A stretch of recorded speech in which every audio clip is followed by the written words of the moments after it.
Ladies and gentlemen, welcome in and welcome back. WTP Sports Dudes, and we talking college football this evening. Make sure you hit that like button and subscribe to the channel. We rolling, and I got some very special guests with me tonight. I got the living legend, Mr. Robert Brown. How you doing tonight, sir? I'm doing great this evening. Good to be here tonight, ready to get in some of this talk. Yes, sir. Yes, sir. And I got my main man, the Aggie himself, SEC Shine. How you feeling this evening, homie? Doing good, doing good. You know, I was going to be here when I saw that one topic you put out there. You knew I was going to be linked in right away.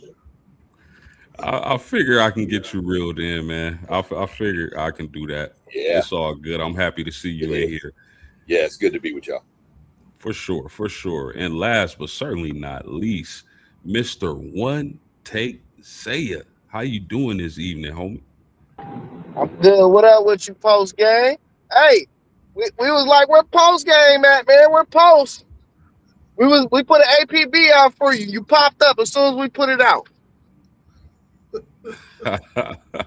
It's all good, man. I'm happy you in here with us on this here Thursday evening.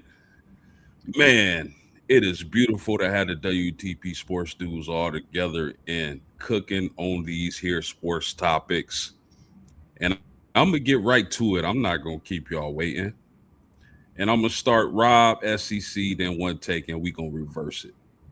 So Rob, what new coach will have the most success with their new team? There's a lot of new coaches and new places with different teams in college football for the upcoming season. What coach do you think is going to have the most success with his new team? Man, the coach that I think is going to have the most success with their new team, and there's plenty of them out there. I'm going to have to steal this one from my man, One Take Zaya, because he's been talking a lot about this Penn State team and their schedule and the fact that with the schedule they got an opportunity to win a lot of games. And I'm picking Matt Campbell for that simple reason that they got an easier schedule than what they had in the past. He's going in there with a team that he brought a lot of players from Iowa State. We know how gritty that team is. His style of play fits the Big Ten. And when you don't have to play some of those juggernauts in the Big Ten, you got an opportunity to have a really, really good record. So I'm going with Matt Campbell at Penn State. I think he's going to be the coach that has the best record out of all of those new coaches at their new team. Okay, Matt Campbell, one for Penn State. What you got on this, SEC? Well, I'm going to go a little bit different here because, A, their schedule's a lot easier this year than it was last year, the last couple of years. But I'm going John Summerall down in Florida. Florida's got talent. We know that. They got some receivers. They got to get a quarterback, but I think they'll be okay there. They got Boz running back. I mean, they're going to be fine, I think. Based on what we've seen out of Florida the past couple years, again, their schedule has gotten a lot easier. And I just think that he's going to, define success. I'm not saying Florida's going to be in the playoff or anything by any means, but I'm saying Florida's probably going to be an 8-win team, 9-win team in that range. I think he has the ability to get them there. Okay, John Summerall in Florida, the Florida Gators. I can dig it. One take. What you got on this? Man, I'm gonna have to go with a sneaky pick. I can't think of the coach's name at Oklahoma State that came from North Texas. I was thinking him, but with the Big 12 being wide open with everything that happened with Sorsby, we still got that BYU animal land over there. But I'm gonna go West Virginia with Rich Rodriguez. He got Hawkins, the backup from OU. I think if he can get his offense installed, man, I think they can make some noise. So I'm gonna go Rich Rodriguez. First year head coach.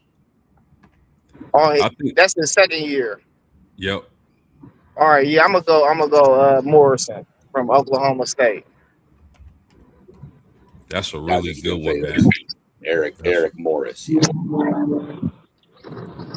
Bro, you That's a said really North. that's a really good one, man. I like what he was able to do at North Texas, and then him bringing his team essentially to Oklahoma State over to the Big 12 with Hawkins and that quarterback. I think they're going to be wonderful, but we'll see what happens. For me personally, fellas, and I don't like saying this because everybody know I rock with the Irish, but I'm going to say Kyle Whittingham at Michigan, and I'll tell you why. Bryce Underwood has lethal talent that hasn't been realized. Now, is Bryce Underwood just a dude or is he that dude? That remains to be seen. But one thing I do know, fellas, is that Kyle Whittingham develops and coaches and puts mobile athletic quarterbacks in positions to be successful. So if you telling me Kyle Whittingham has the most athletic, the most talented quarterback he's ever had in his career, then I am going to say that Kyle Whittingham is going to finish the best amongst the new coaches. Anything else y'all got on that, fellas? Who is the new coach as far as a sleeper maybe out of UCLA? Because I've heard people say UCLA could be a sneaky team this year, but I don't remember who the head coach is. The head coach at UCLA, I know the one at Cal is Tosh Lupui. Lupui. I apologize if I got that wrong, but I heard a lot of good things as far as UCLA as well. Man, shout out to Liam in the chat. He said, "Yo, hyped. I caught a show. Salute from NY. Salute to you, homie, and shout out to your New York Knicks. And we appreciate you being here and rocking with us tonight." He said, Brian Hartline with the South Florida, correct? Yeah, I like that pick, man. I like that name, Brian Hartline. We know what he did at Ohio State with those wide receivers.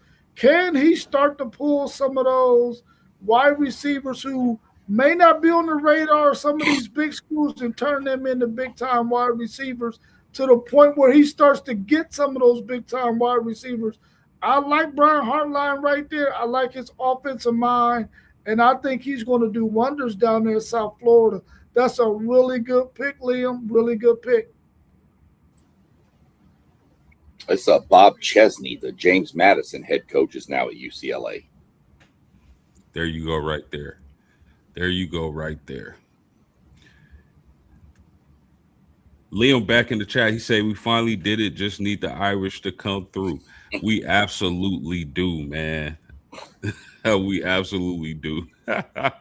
My man Liam, man, the best pair of gold shoes I saw at Notre Dame Stadium for sure. Let's move on, fellas. My next question for y'all is, what Power Four team has the best chance to finish the regular season undefeated? I'm gonna start with you on this one take. Yeah, I mean, I'm gonna just go with the obvious choice. It got to be Notre Dame. You know, with how much depth they got on their team. I'm sorry to steal your squad though. Post game, you know, y'all got the depth though, and I think y'all just got 2 or 3 swing games. If y'all make it out of them games, y'all should be pretty much undefeated. I actually put me a ticket in to say that y'all went undefeated, so I hope y'all do because I want my money. That's for sure, man. That's smart money, man. That's smart money if you ask me. SEC Shine, who you got, man? Well, real quick, Zay, we think alike because I did the same thing. I was going to go Notre Dame as well, based on what he said, but I'll pick somebody different just for parity's sake. I'm going to run it with something crazy here. I'm going to go with Houston. I'm going to go with the University of Houston. I think Um, I think they get Tech, and I think if they get Tech, I think they're pretty good. So I'm going to go University of Houston.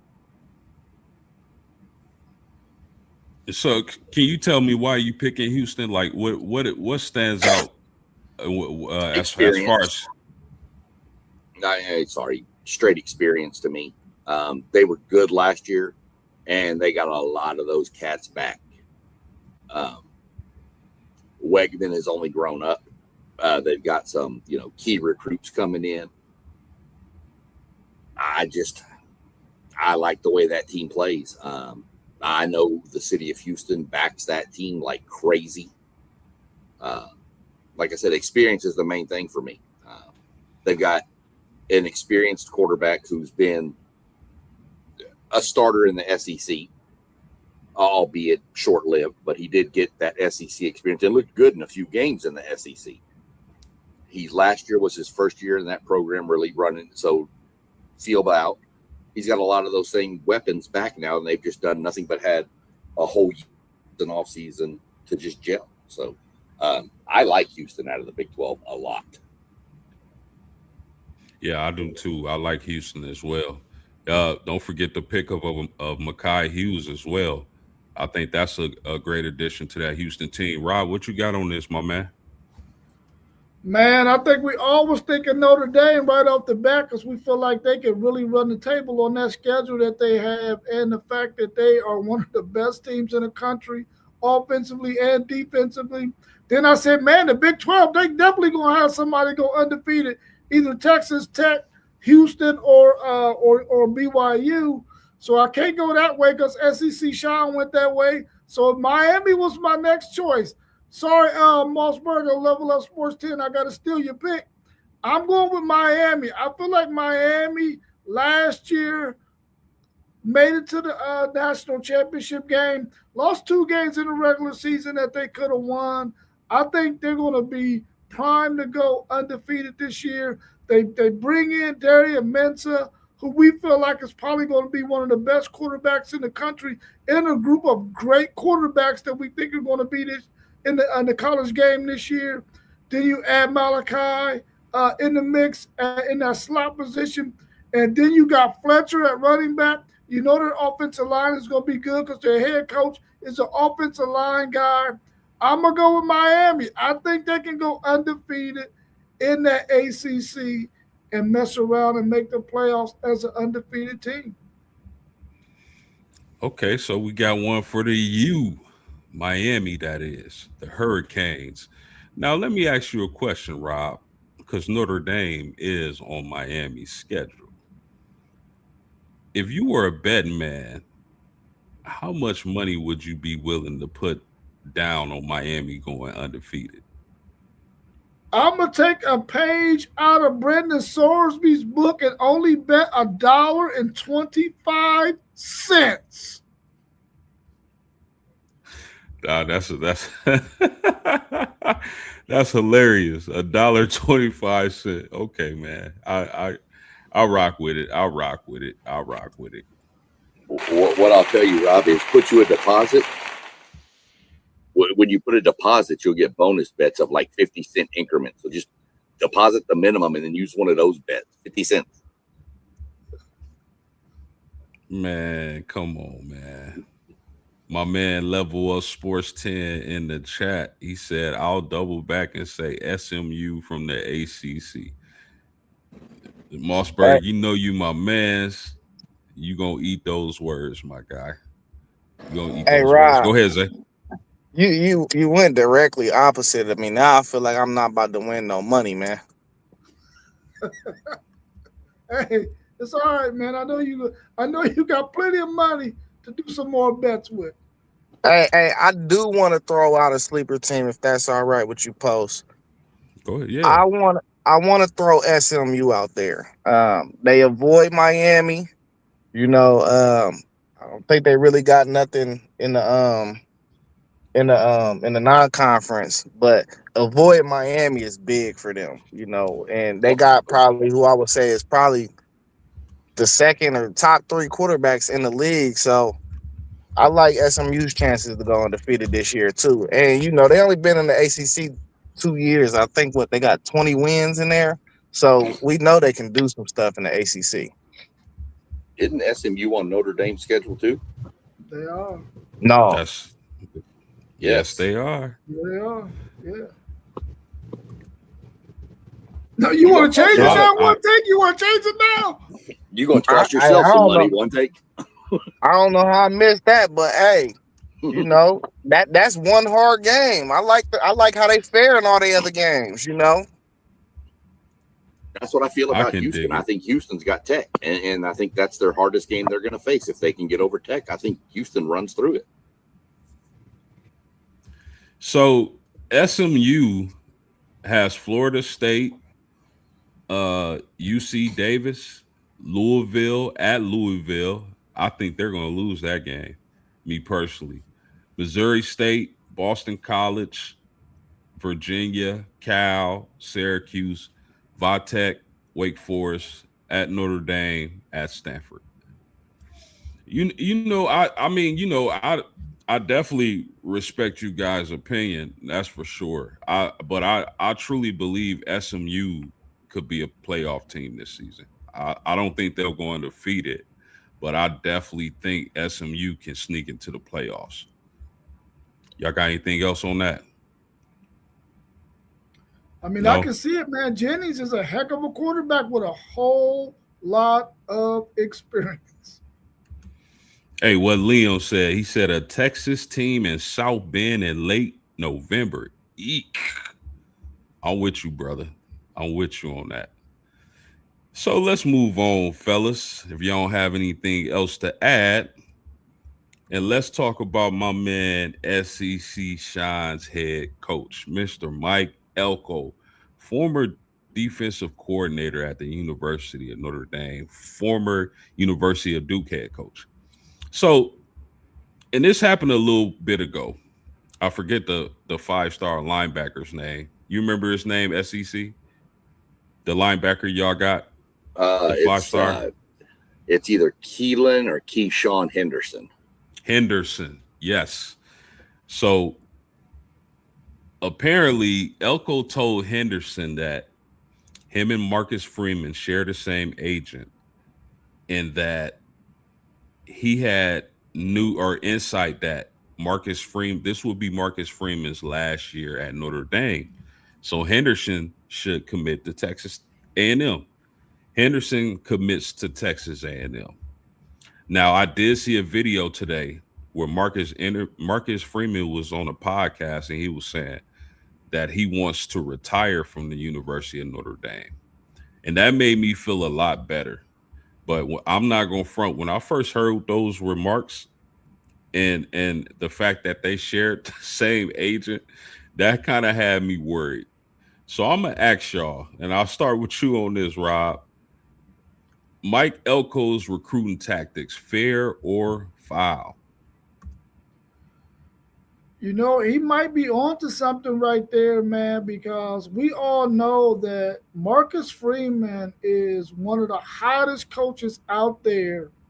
And I really feel like there are going to be teams in the NFL who are going to force Marcus Freeman to tell them no. You're going to have to tell me no when I throw this bag at you. And I think at some point, Marcus Freeman is going to say, man, listen, I got to go test this NFL market. I got to go see what I can do at the highest level of football. And I think that Mike Elko is pointing out the obvious, that Marcus Freeman is not going to be at Notre Dame, especially if y'all win the national championship. He's out of there, bro. I think it's fair play. What you got? One take. hey, I just want to say Rob made that sound like somebody was getting recruited to a Diddy party, man. Hey, but nah, nah, I don't believe in dirty. That's like Dirty Mac, bro. I can't stand a Dirty Macker, bro. Like, come on, you can't get the hot girl on your own. Like, don't Dirty Mac and play the next brother. Nah, don't do that, man. I don't like it. I'm gonna tell y'all this. I think it's fair. I think that's fair tactics. Why do I think that's fair? How else are you supposed to go at the hottest recruiter in the country? That's not me being biased. That's just what it is. Marcus Freeman has been barbecuing the recruiting trail. How else are you going to recruit against him? He's getting a lot of kids to come to Notre Dame that I don't think none of the past coaches we've had in the last 20, 25 years could have gotten them to Notre Dame. So I'm gonna say fair because it's like how else can you recruit against Notre Dame right now? One of the hottest teams in the country, one of the hottest coaches in the country. So I'm not mad at Elko for saying that, whether it's true or not. I don't think it's true. I think Marcus Free. I just don't believe you recruit at that level, right? Just to tell the kids I'm going to the NFL. Like what better job could you get right now, in my opinion? Maybe if he wanted to go to his alma mater, Ohio State, but I don't see Ryan Day going anywhere. You gonna leave Notre Dame for the Cincinnati Bengals? Ugh. You know what I'm saying? I don't I don't see that. I think Marcus Freeman is in a very good situation. And even if he does win a national championship, let's get two or three. Why not? Y'all got anything else? Yeah, I'd like to give my insight on it. Go ahead. Yeah. Um, a we need to find out first off if we're going to use that against him. Is it fair? Is it legit? Is it real? B, if it is real, why is the agent sharing information about Mike Elko? That's something Marcus Freeman might want to look into. As far as recruiting, Notre Dame's on a heater. A&M's on a heater. They're both outpacing everybody. So if that's your angle to get the edge on, in my mind, this cycle right now with what we're seeing, to get an edge on the next closest competitor to your recruiting, you take whatever you can to get that kid. If you think that kid is that much of a game changer, I don't have a problem with it. I mean, if he got the information from the agent and passed it on, that's fine. If the agent literally told him that. If Mike Elko, and let me state, I don't believe Mike Elko's out there making up stories. Okay? I don't think that's Mike Elko's character to go in and just say, oh, well, I heard that. So I don't have a problem with it. I have more of a problem with the Texas Tech fans I'm dealing with telling us that, oh, A&M's spending more money than anybody. Well, they did it in softball, so whatever. But Liam, you seem like a good guy. Post likes you. But, man, come on, man. You're going to throw out the dietitian comment about Mike Elko. Come on, man. You know, Mike, I'm going to put it this way. I'm going to say, Mike probably wasn't that big until he got into Texas. But when you get down to Texas and start slurping up that barbecue like that, it'll add a few pounds to you pretty quick. But that was probably a comment that I thought I was going to lose it on. So funny comment, really funny. But I'm fair with it. I'm fine with it, Post. I'm good. Yeah, and definitely, man. I mean, recruiting is a dirty game, right? Like even the best programs in the country, like you mentioned, you gotta you gotta have an edge over your competition. I'm sorry, y'all. Liam got me rolling, man. He in the chat. Uh, if I can get, he's a fan of cheeseburgers. I am too. Hey, ain't nothing wrong with cheeseburgers, man.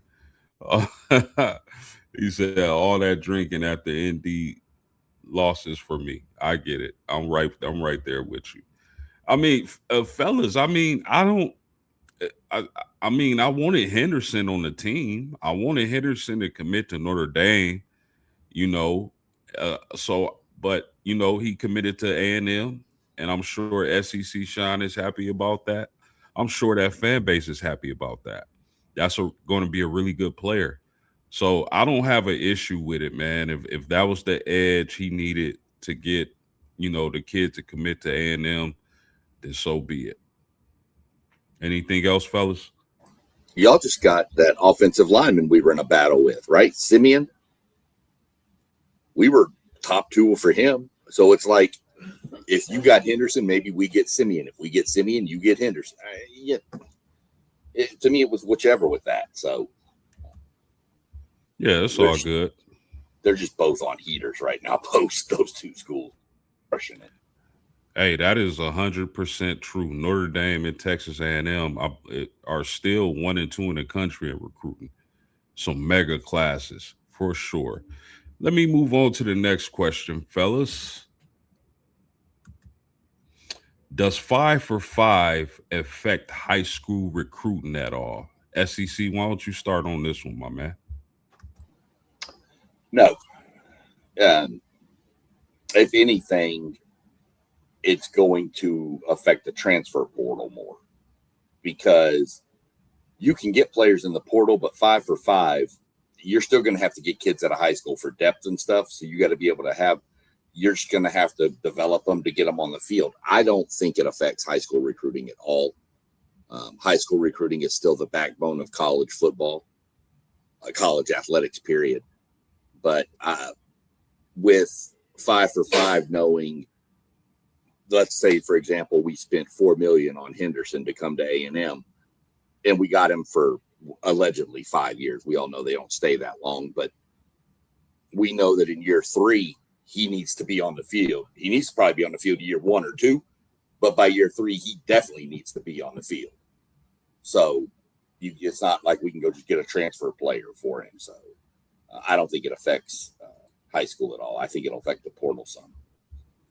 Let me ask you this question. Do you think coaches with the 5 for 5 deal, do you think they'll be looking for players more so that could come and contribute right away? I do. I think with the portal, if you're looking at what are they going to look for out of high school or recruiting or out of the portal, out of high school, you're going to be looking for kids that are close. You're going to look for more high ceiling kids that are closer to their ceiling than you are kids that are more developmental for 5 for 5. You're going to get some of those developmental, but you're going to get kids higher to their ceiling.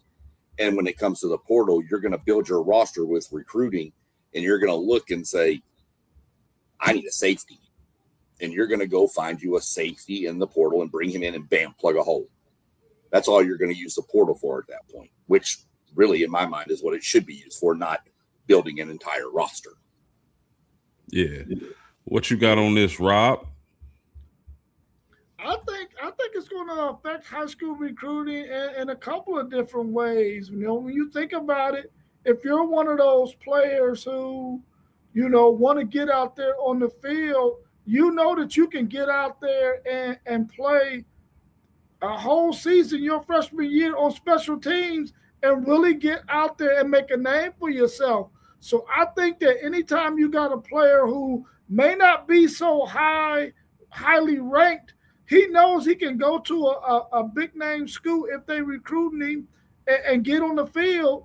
And like SEC Sean was saying earlier too, these guys understand that some of these coaches and teams are going to be looking for developmental guys who they want to be on their campus for 5 years. So you can probably get a guy who can become a Charlie Hustle and get out there on special teams and work his tail off. But by year 5, he mess around and can become your starter.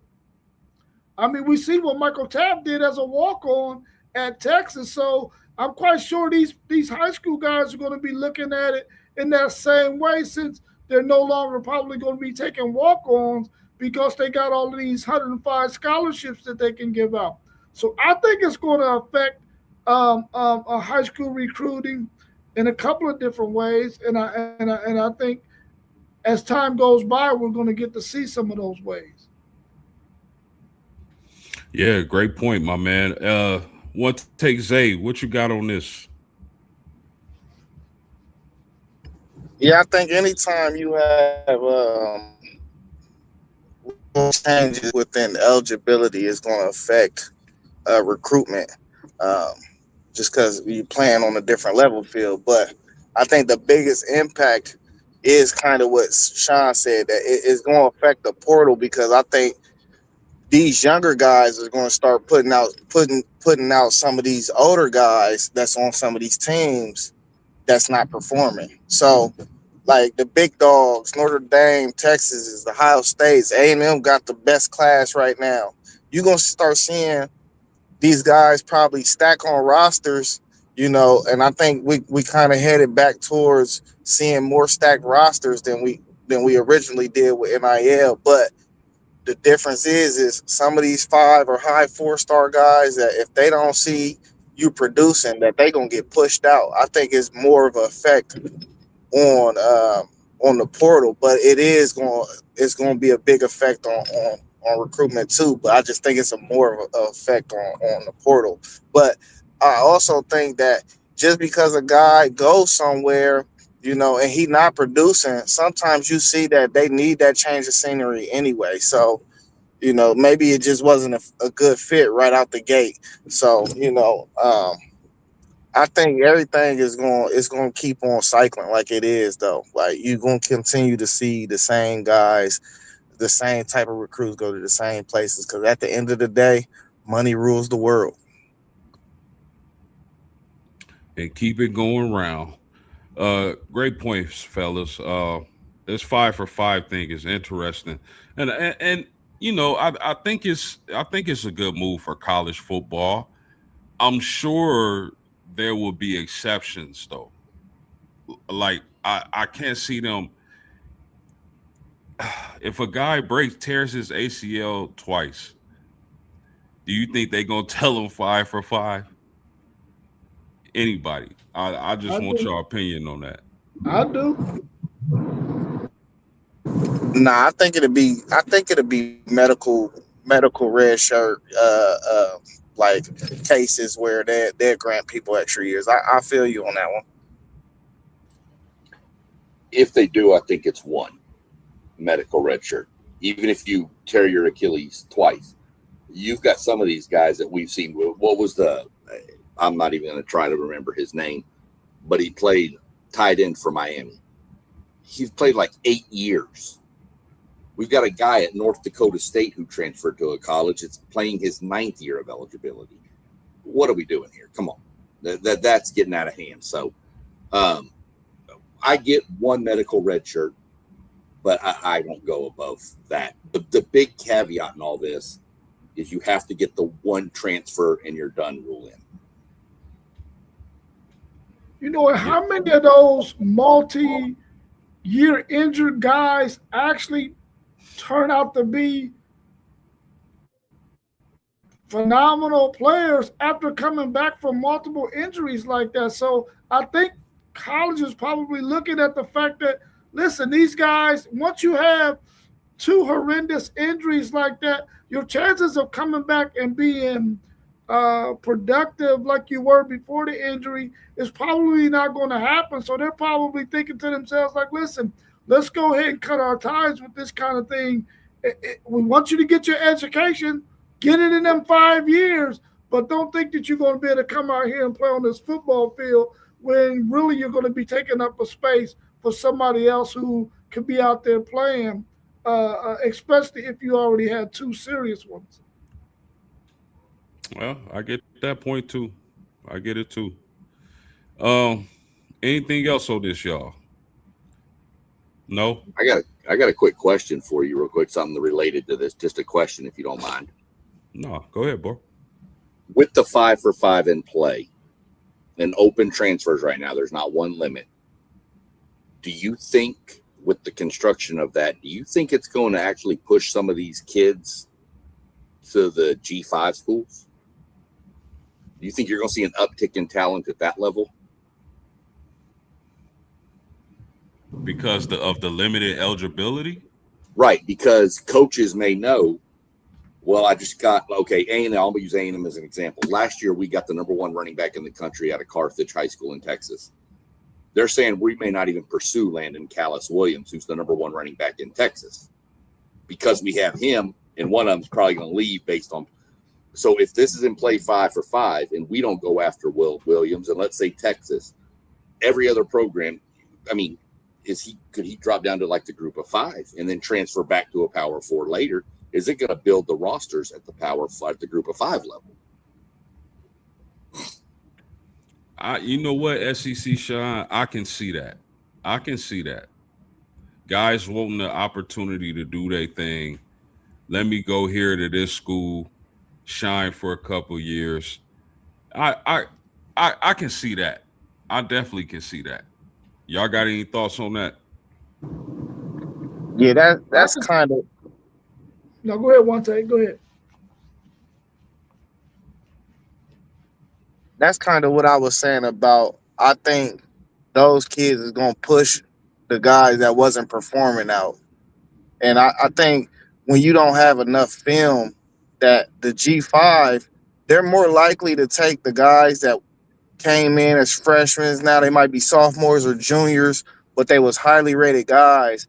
They're more likely to get those guys that hit the portal than the guys that come straight from high school, because you a G5, you looking at a 5-star, a former 5-star in the portal, you looking like, man, talent wise, he was more highly touted than everybody on my roster. Let's see if we can, get this kid some love and show him some things and see if his talent can bubble on this level. So that's why I said them high school dudes, they're gonna start pushing guys out. Well, I seen it with my Buckeyes this year.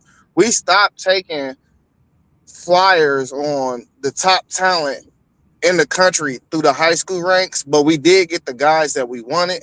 But we went for more experienced players in the portal that had proven track records in film. So we're going to still take top guys, but we pushed a lot of guys out that wanted to get paid, like Bryce West. They paid him 6 figures, a nice 6-figure deal at Wisconsin that we wasn't willing to pay because we like, you ain't showed us, bro, and we don't think you worth that. But Wisconsin will take you and pay you that because you was highly recruited in high school. Yeah, Rob, you got anything? I don't see these college players who have an opportunity to make money at a Power 4 school, no matter how small that amount might be, and then go down and play at a Group of 5 school, unless it's about playing time and they just want to try to rebuild themselves up to get back to a Power 4 school. But as long as that money is on the table at a Power 4 school, I don't see these guys going to a Group of 5 school, maybe a lower tier Power 4 school where they can still get some money and then go and play. But I think a lot of guys coming out of high school, especially if they're a low star rated player, they might choose the Group of 5 option to go and get the experience because they know now there's a trend that's happening in college football where the coaches who we know are going to be on coaching teams that are going to probably make the college football playoffs every year or have an opportunity to are going to be looking for players who've gotten a lot of experience playing. And if they played at a Group of 5 school for 2 or 3 years, they know that those coaches are going to be looking for them because of the experience they already have, as opposed to looking for a high school guy, like in the instance that one take Zay is saying, why spend all this money on this guy to come in to your team and then he ended up going somewhere else because he ain't getting no playing time or because another guy then came in and took his slot. Why waste 6 figures on a guy who might end up somewhere else in a year or two anyway? See, when SEC Sean asked that, this is what I envision. I envision, let's say, a guy who's been at a program, let's say IU, for 3 years. They recruit a really talented player at your position, highly touted player out of high school. He's coming in. You've already made money, the few years you've been at that school, and you're not going to start at IU this season. Why not transfer to a smaller school, a Group of 5 school? You already done been paid. and get your shine on and try to get to the NFL. That's kind of how I took it, though. I don't know. That was a really good question. Anything else, fellas? I mean, that's a possible scenario for somebody, and you Yeah, can't rule it out. for sure. I let's once this time of the year hits, man, we know we're really close to college football, and of course we are crazy college football heads. Um, and I wanted to ask you guys, I wanted to go through each conference, and I wanted to know, just going into the season. Now I'm gonna start with one take on this. Going into the season, who's the best player in each of these respected conferences? I'm gonna start with the ACC one take. Who's the best player in the ACC?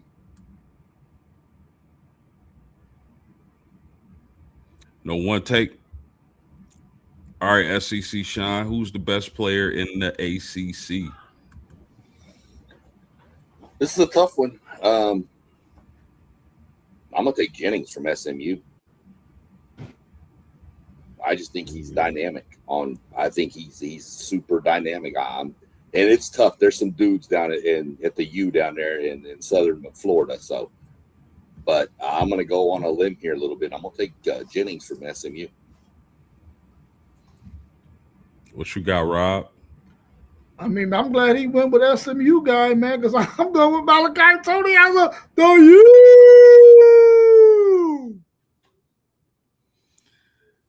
So let me ask you, SEC Shine. Do you think Kevin Jennings is the best quarterback in the ACC, or you think he's the best player in the ACC?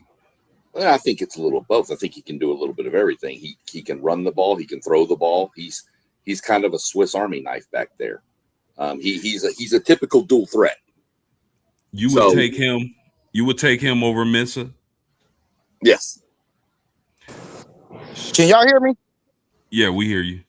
Yeah. I don't know. I'm not connected to the Wi-Fi. It'd be scrambling when you do that. But yeah, I was gonna say Mensa. I heard you say Mensa post game, but I was saying he gonna finish in the top 3 in my eyes in Heisman voting. So I gotta go him.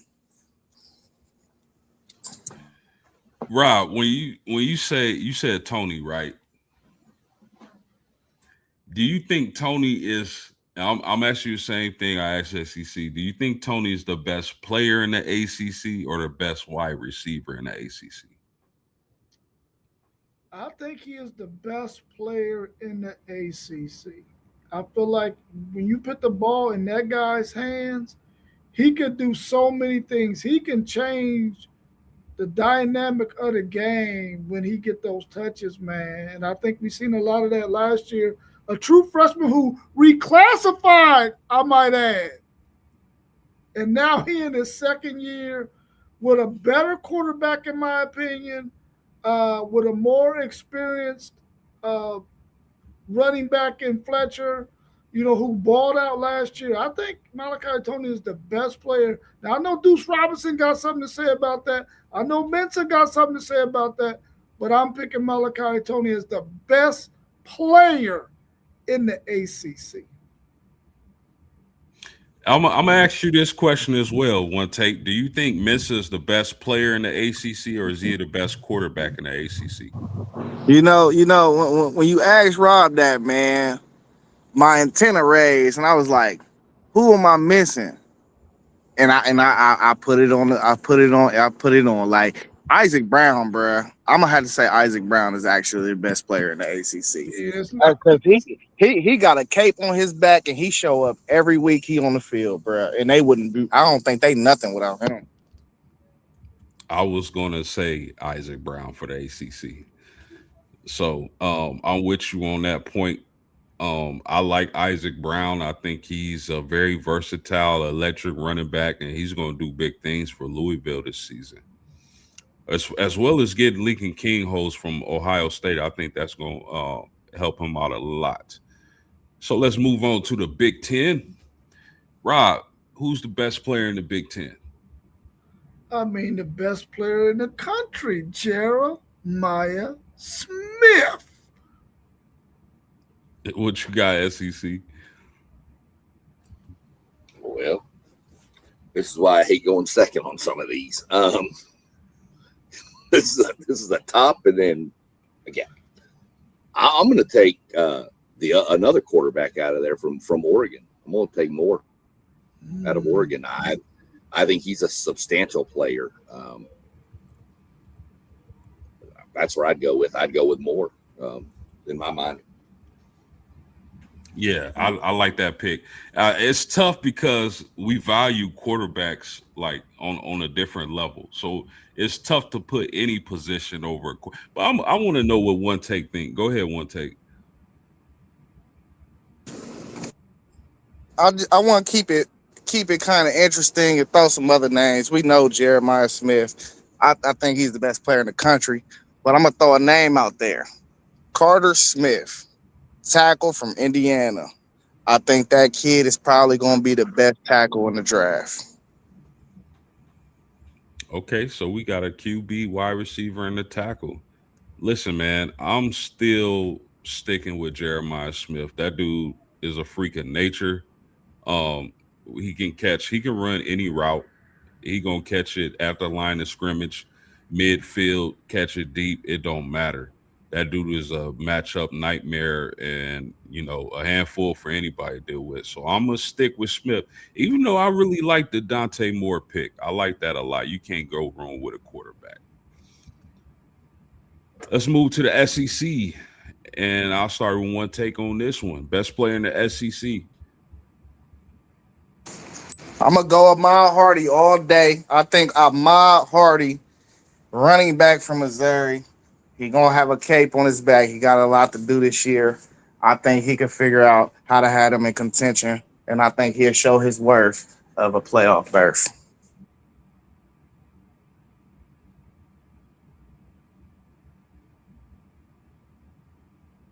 What you got, SEC?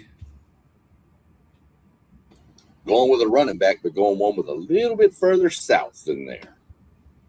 Gonna go Kewan Lacey. Okay, Kewan Lacey, best player in the SEC. What you got, Rob? In my mind, yeah. Okay. Colin Simmons, Texas, best player in the SEC. Now, see, I know you guys are SEC guys, so I want to ask you what. I'll start with you, Rob. What separates Colin Simmons from everybody else? What separates Colin Simmons from everybody else is his BGO, his ball get off is unbelievable. And we know that when you got a player who can get after the quarterback, who can make tackles have nightmares, and can get after that quarterback like that, man, he can really change the game because you have to change your whole offensive scheme on a guy like that, which takes away from your offense. And I think he's going to affect the game much more than any of those offensive players are going to. So I'm going with Colin Simmons because I just think that he's that dynamic. And he's going into his third year, which means he's going to be much better against the run. Good point. Well, Liam, I don't think Arch was mentioned because, he wasn't the most impressive quarterback at the Manning Academy. I don't know. SEC Sean, what makes you say that Lacey is the best player in the SEC? I'll get to Lacey, but I'm really shocked Rob didn't go with Peyton and Eli's nephew. And as far as BGO, that's going to translate to boy, get out of here. That's going to be coming up pretty soon. At least I hope, because that dude's a menace. But Lacey is just Lacey, dude. He's electric. If you watched him last year, anytime he touches the ball, it's a hold your breath moment. If Ole Miss is on offense, you don't go to the concession stands or the bathroom because you're going to miss something. Whether he's running it, whether he's catching it, I'm not going to be surprised if Ole Miss is trailing in a game and they need a punt or kickoff return to set them up for a late score, that they don't throw him back there to do that too. That kid is electric. He's one of the most electric, game-changing running backs I've seen. Ahmad Hardy is amazing. Ahmad Hardy's not that breakaway speed back. He's more of a power wear you down. He's still quick, don't get me wrong. Lacey's something else, though. Lacey's just a whole different animal. Yeah, I'm surprised no one said Ball, but I understand why y'all are going with Hardy and the kid from Mississippi. I mean, I want to say Lacey, but I mean, I man, Ball is really impressive too, man. That's our the SEC. That's for the SEC conference. That's a tough question. That's a really tough question because I can see Lacey dominating, I can see Hardy dominating, I can see Ball dominating, and all three of them might all dominate same season, same time. We So didn't even mention Georgia's running back. then he I mean, mentions George. Hey, I was torn between Ahmad Hardy and Bray Hubbard, the safety at Bama. That dude be all over the field. Okay, some good picks, fellas. What about the Big 12 going into the season? Who do you have? And somebody in the chat said Cam Coleman, but who do you have being as the best player in your mind in the Big 12 heading into the season? One take. Yeah, I'm going with a player for Texas Tech. Remember this name. I think he's going to be right in there for the Jim Thorpe Award this year. Bryce Pollock. Yeah, the cornerback. Dude is a ball hawk. And he fast. He got like world class speed or something. And he ran the 4x100 or something. Dude is world class fast. He be all over that field. Last year I seen him catch 2 interceptions, I think in one game or something. Or it's something like that. He did something crazy. But that dude is a beast. I think he's gonna be one of the top corners taken in the draft this upcoming year. Okay. How about you, SEC? The Big 12, torn between two. So I'm going to go with one. And if nobody says the other one, I'll mention him later, just to kind of throw it out there. But I'm going to stay in the running back room. I'm going to shift out west to Provo. And I'm going to take LJ Martin. And I think what he brings to that offense with the experience and the level he is of his maturity, especially when you had a freshman quarterback, I think he's going to do nothing but get even better. Another dynamic running back that I think it makes BYU what BYU is. You took my pick, my man. You took my pick, and I'm extremely disappointed now. What you got on this, Rob? Man, he took my pick too, man. I don't know too many Big 12 dudes, man. So if they only got two guys we can mention, they ain't doing too much. I'm gonna go with the guy at Oklahoma State, the quarterback. He didn't have the greatest time at the Manning camp, but he did all right. Out of North Texas, I'm gonna go with him. His last name escapes me. Muscle Maker or something like that. Nesta Maker. Say it again. Mestamaker. Yeah, Drew Mestamaker. I'm gonna go with him. I think he's got an opportunity to light up the Big 12 this year. I hope he does so because I want to see Oklahoma State get back on the map. I don't want them to be doormats anymore. The last 2 seasons, they haven't been good at all. Yeah, great picks. Great picks. I'm gonna say Noah Fafita, the quarterback at Arizona. Coming off over 3,000 yards, I believe like 29 touchdowns last season. He's been a 4-year starter. I think he brings a lot of experience, a lot of solid quarterback play. Since LJ Martin was taken, who would be my first choice, I'm gonna say Noah Fafita, best player in the ACC coming into the season. Guys, I found this commitment interesting. Marvin Harrison, Starvin Marvin, one of the greatest wide receiver in NFL history. He has 2 sons that play football, at least 2 that I know. Marv and then Jet Harrison, who commits to Ohio State. Who do y'all think will be the better player, Marv Harrison Jr. or Jet Harrison? Go ahead, Rob. Man, I haven't seen Jet Harrison do what Marvin Harrison has already done at the Ohio State Buckeyes, so I'm going with Marvin Harrison Jr. That dude was unfreaking guardable. So until Jet Harrison put up them kind of stats and show me that on that field at Ohio State, then I got to go with his big brother, Marvin Harrison Jr. What you got, SEC? Yeah, I got to agree with that. You've seen too many highly ranked kids now. You need to prove. I mean, I'm not saying. I mean, I wish the kid all success, but I've seen it one too many times to where it just doesn't work out for some reason or another. So I'm gonna go with the bigger brother on for now. Let's check back in a couple of years, and we'll see if our thoughts have changed.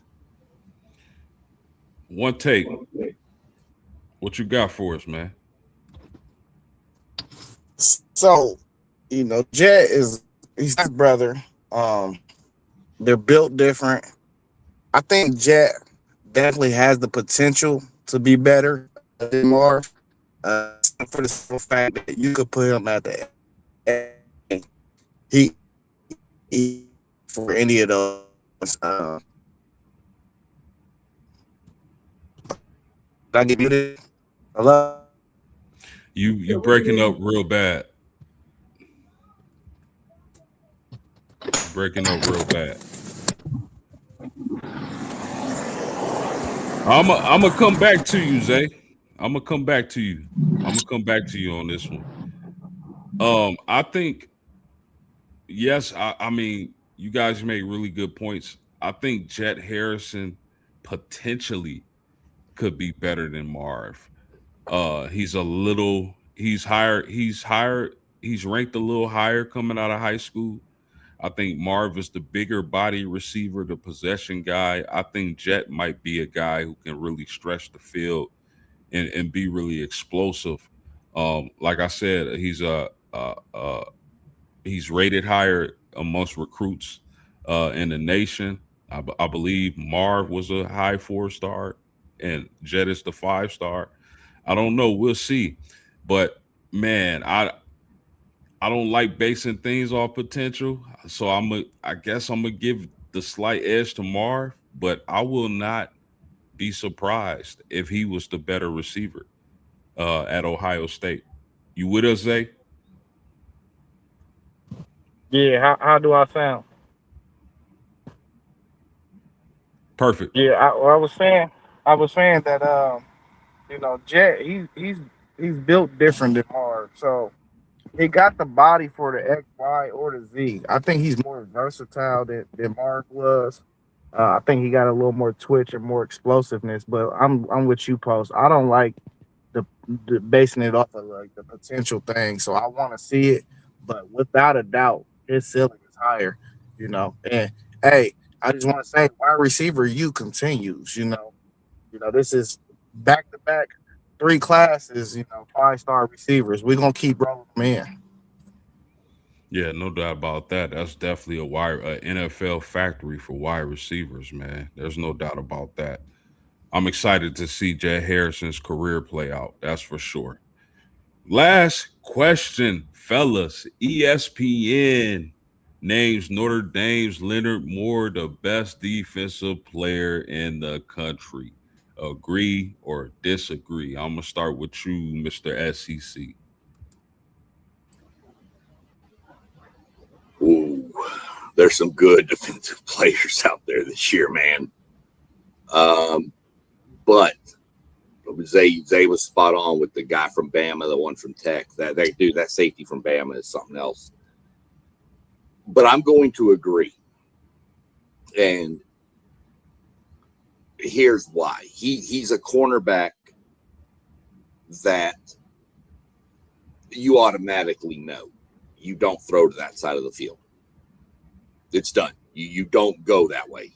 That half of the field is shut down, which that in itself makes Notre Dame's defense that much better, knowing we only have to defend half the field with the pass, because Leonard's going to take care of everything over here.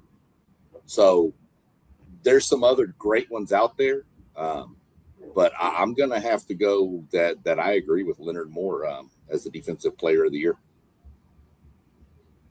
What you got? One take.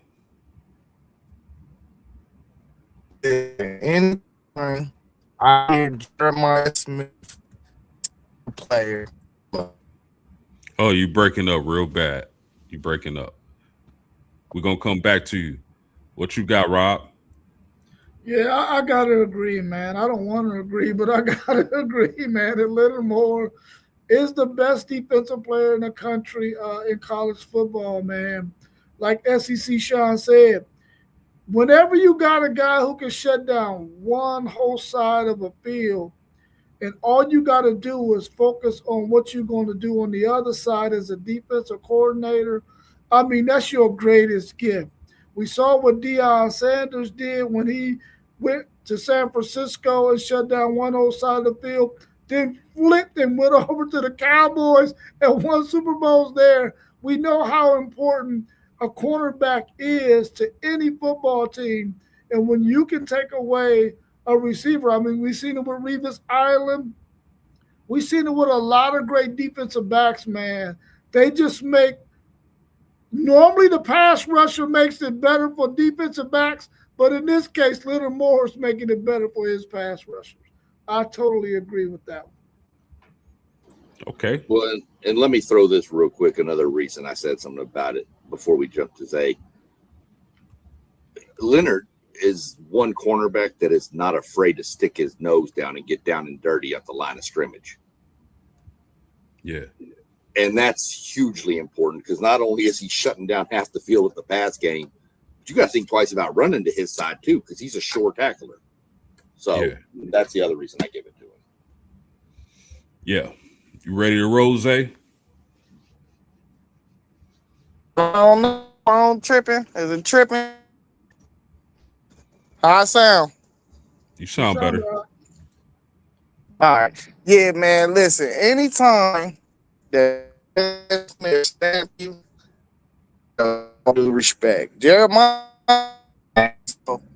if he ain't one, he top 3. But I'm gonna say he is because Jeremiah stamped him, and I don't think nobody can really guard Jeremiah. I think you need 3 dudes to guard him.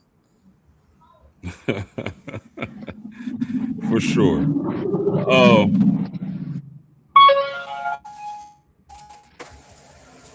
Yeah, Zay, can you go on mute?